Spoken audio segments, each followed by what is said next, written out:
al único Dios, nuestro Salvador, que puede guardarlos para que no caigan y establecerlos sin tache con gran alegría ante su gloriosa presencia, sea la gloria, la majestad, el dominio y la autoridad por medio de Jesucristo nuestro Señor, antes de todos los siglos, ahora y para siempre.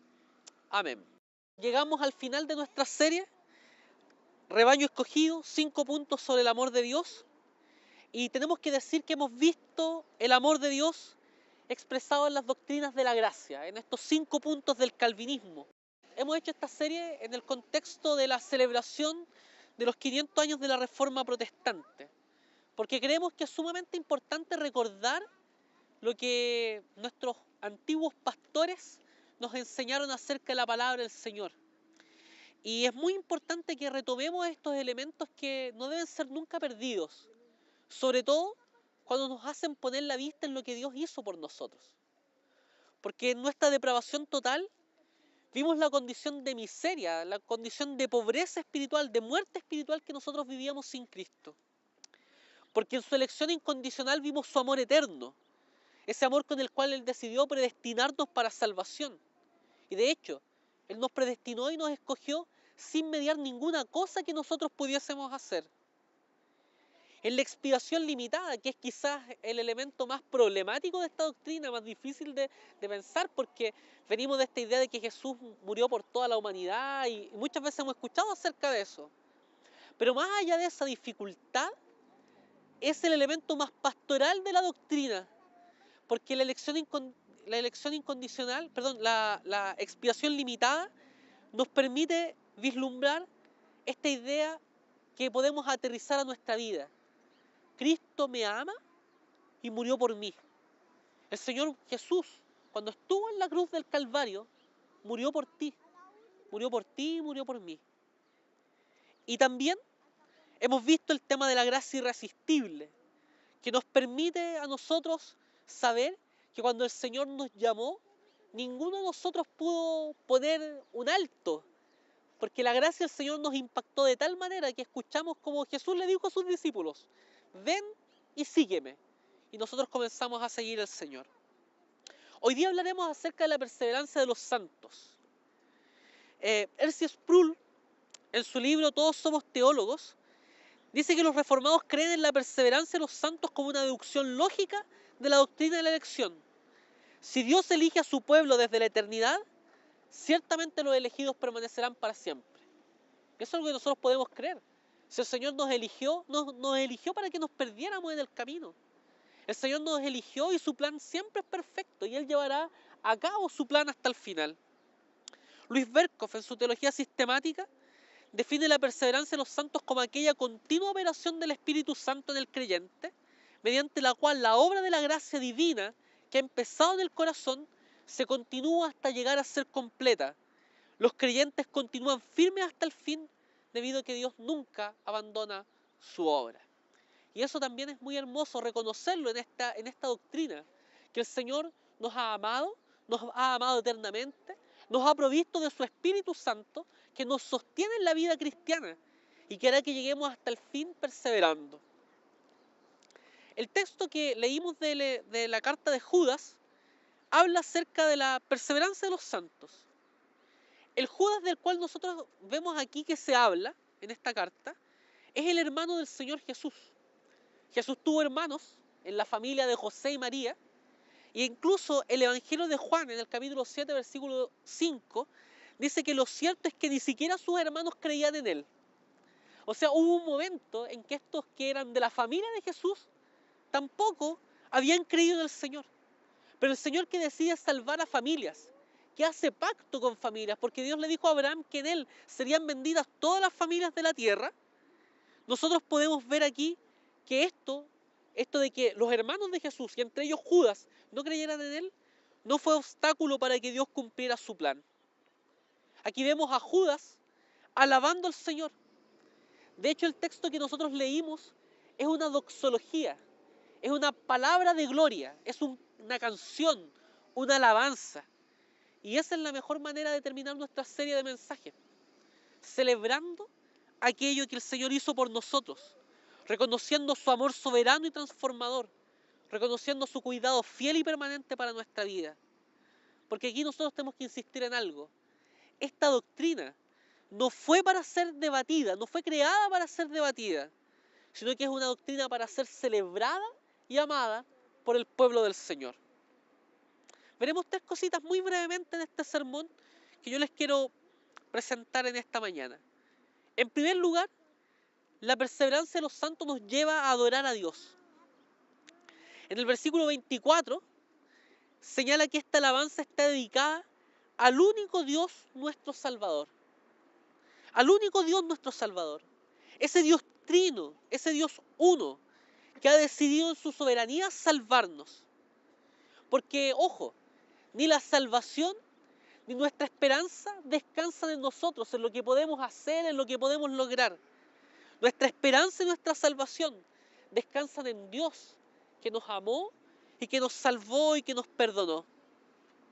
De hecho, el comienzo del versículo 25 señala que a ese Dios único y trino que nos salvó sea la gloria, la majestad, el dominio y la autoridad.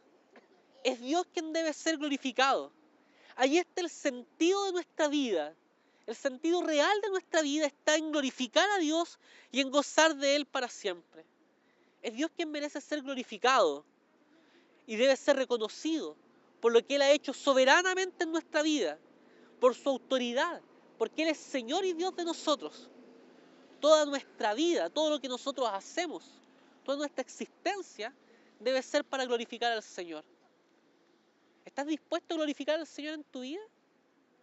¿En todo lo que el Señor te ha dado por hacer? ¿En cada cosa? ¿En tu trabajo, en tu familia, en tus estudios, en tu tiempo libre? ¿En todo lo que el Señor te ha dado? En todo tenemos que glorificar al Señor. Ese es el sello, es una característica de la teología reformada y de la reforma protestante. A Dios debe ser dada toda la gloria. Soli Deo Gloria. En segundo lugar, la perseverancia de los santos nos lleva a reconocer el cuidado del Señor. En el versículo 24, al final, se expresa acerca de ese amor lo siguiente. Ese amor que puede guardarlos para que no caigan y establecerlos sin tacha y con gran alegría ante su gloriosa presencia. El Dios que es uno, que es soberano, que nos salvó y nos perdonó, Él nos puede guardar. De hecho, lo más interesante de la doctrina de la perseverancia de los santos es que más que hablar de nosotros, que somos los santos que aparecen en esta doctrina, habla de Dios. Porque nosotros perseveramos simplemente porque Dios es quien persevera por nosotros. Si Dios no perseverara en esto, nosotros seríamos susceptibles de caer y de perecer. Uno de los comentaristas que yo revisaba mientras preparaba el sermón decía que si el Señor no perseverara, seríamos susceptibles a que Satanás no solo nos zarandeara como a trigo, como Jesús le dijo a Pedro, sino que aparte de eso, nuestra fe faltara y cayéramos y perdiéramos nuestra salvación. Pero como la salvación depende del Señor, y el Señor nos cuida, el Señor produce en nosotros el querer como el hacer, nos permite vivir la vida y no caer y no perecer. Nuestra esperanza está en lo dicho por Pablo a los hermanos de Filipos cuando le dijo: estoy convencido de esto, que el que comenzó tan buena obra en ustedes la irá perfeccionando hasta el día de Jesucristo. Y esa debe ser nuestra esperanza, que lo que Dios comenzó en tu vida y en mi vida, un día lo terminará, lo cumplirá. Y un día estaremos con el Señor para siempre. Esa debe ser nuestra esperanza, nuestro mayor gozo. Él es quien nos guarda, Él es quien nos hace crecer para que seamos sin tacha. Esto nos quiere decir que el Señor nos ha salvado para que seamos santos, para que vivamos la justicia, para que vivamos en una obediencia renovada al Señor. Solo es posible cumplir los mandamientos del Señor cuando el Señor renueva nuestros corazones, cambia nuestro corazón de piedra por uno de carne, como se nos señalaba en el sermón de la semana pasada. Y además de eso, para que nosotros podamos vivir la verdadera alegría. El texto hablaba precisamente acerca de eso, con gran alegría ante su gloriosa presencia.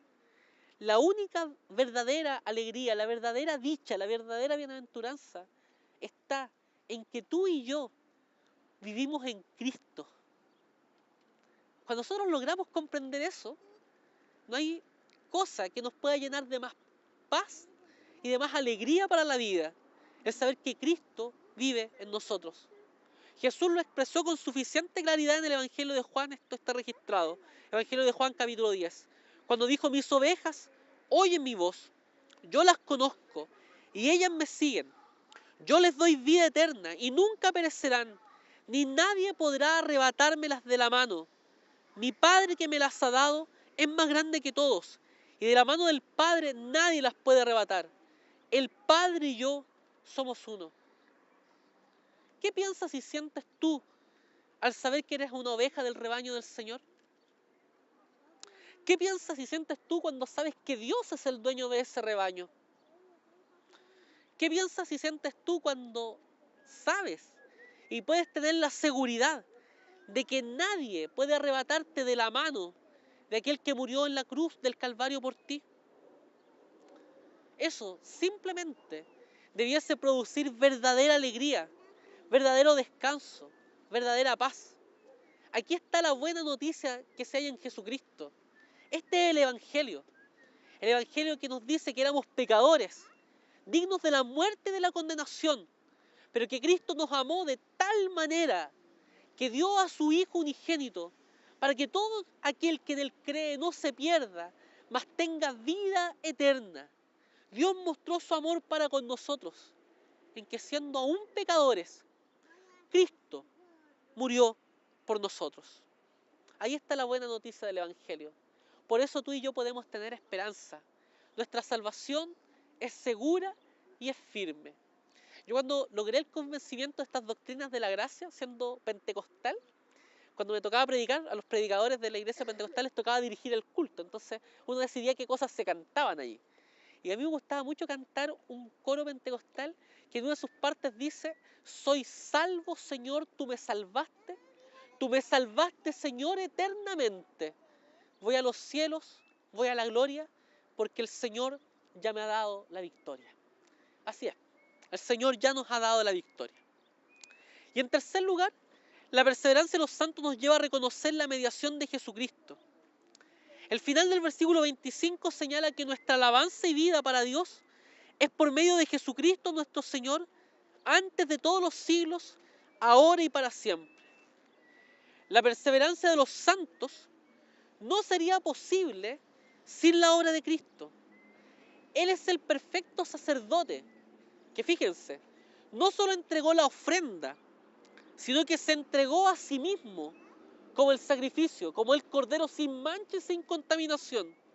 Él se entregó en un sacrificio único y perfecto para conquistar tu redención, para conquistar tu redención, para conquistar mi redención.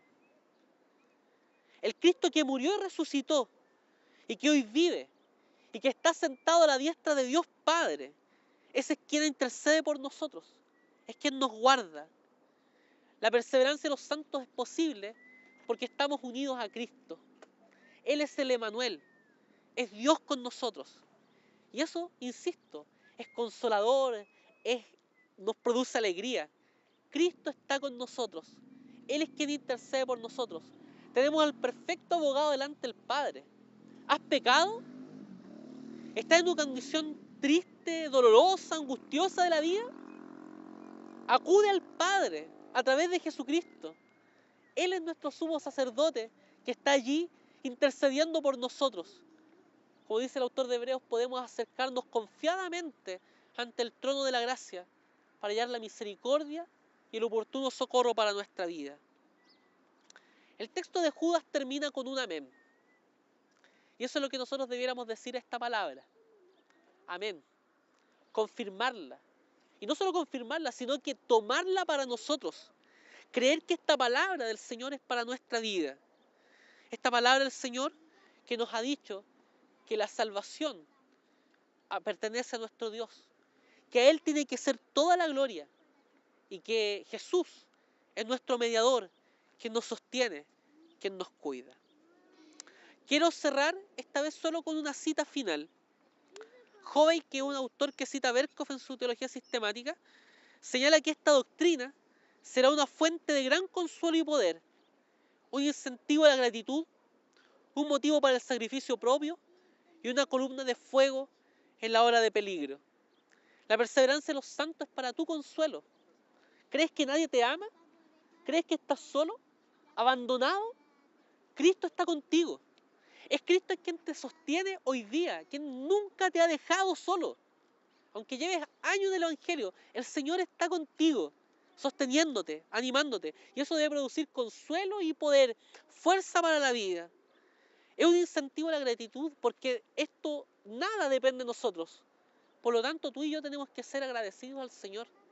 Nunca perder la gratitud. Y esa gratitud es un aliciente para trabajar en el Evangelio, para vivir para el Señor. Un motivo para el sacrificio propio. Tenemos que presentar a Dios sacrificio vivo, santo, agradable a su nombre. Toda nuestra vida tiene que ser un culto para Él.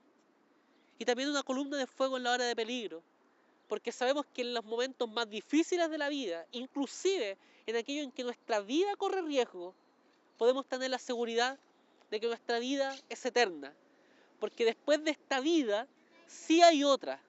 Y hay otra porque Cristo venció la muerte. Él es la resurrección y la vida. Y el que cree en Él, aunque esté muerto, vivirá. Que así sea, queridos hermanos. Y que Dios sea glorificado hoy y siempre, porque Él merece toda la gloria y toda la honra para siempre.